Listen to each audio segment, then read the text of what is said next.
Muchas gracias, Reinaldo.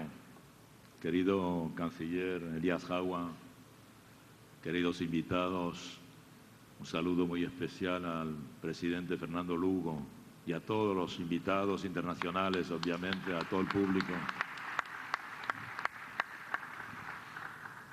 Una felicitación muy especial a esta iniciativa tomada por el presidente Nicolás Maduro, porque creo que es importante, efectivamente, consagrar estas dos jornadas a analizar los fenómenos que se están produciendo en América Latina, que tienen ya una trayectoria con ocasión de este 40 aniversario del derrocamiento del Gobierno de Unidad Popular en Chile en 1973, y estudiar y analizar cómo proceden aquí las fuerzas antiprogresistas, las fuerzas golpistas, para impedir los procesos revolucionarios. Yo quisiera insistir, Reinaldo lo decía antes, es mi especialidad académica, la comunicación.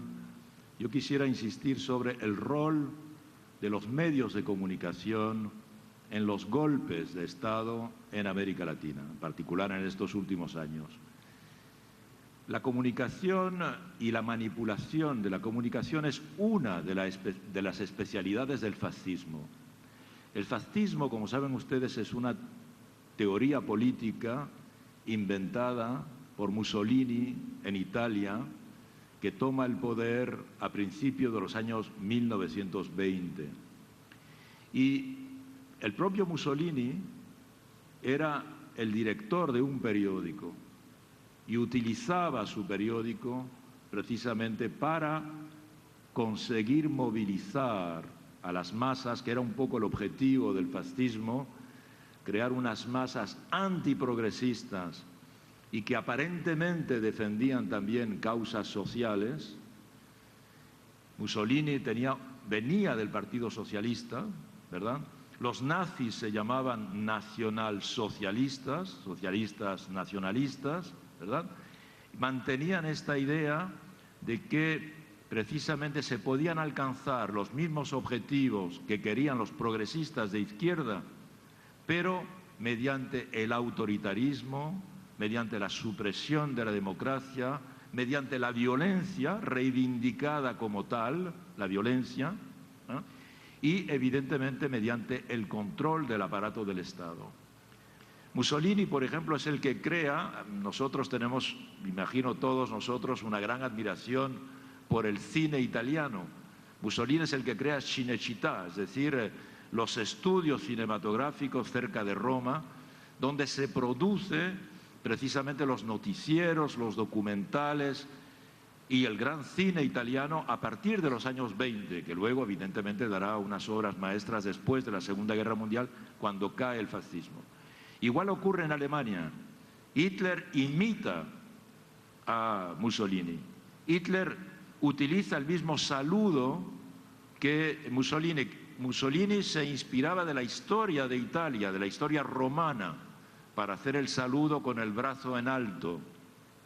Y este saludo pertenecía a la historia de la tradición victoriosa de las legiones romanas que habían conquistado el Mediterráneo.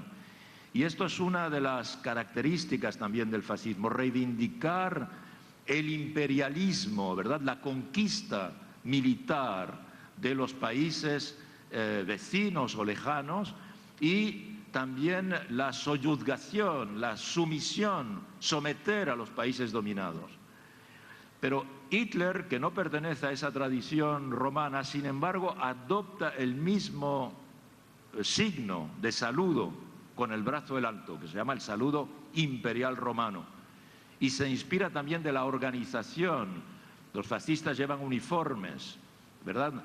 Camisas negras, los italianos camisas grises, los nazis alemanes, y practican la discriminación racial, el racismo, en particular el antisemitismo, una violenta agresividad, hostilidad contra el pueblo judío, que les llevará a practicar esa monstruosidad, lo más monstruoso que se ha hecho en el siglo XX, que ha sido la tentativa de exterminación del pueblo judío en Europa. Bien, ese fascismo, y en Alemania también, tiene una fascinación por el control de los medios. Todo el mundo conoce, por lo menos de nombre, a Goebbels. Goebbels, el hombre que decía la repetición 1000 veces de una mentira se transforma en una verdad. Goebbels era el ministro, había un ministro de la propaganda. La propaganda no en el sentido religioso, es una palabra de origen religioso, la expansión de la fe, ¿verdad? Sino aquí, en este caso, la propaganda era la manipulación mediática. Goebbels era el ministro de la manipulación mediática y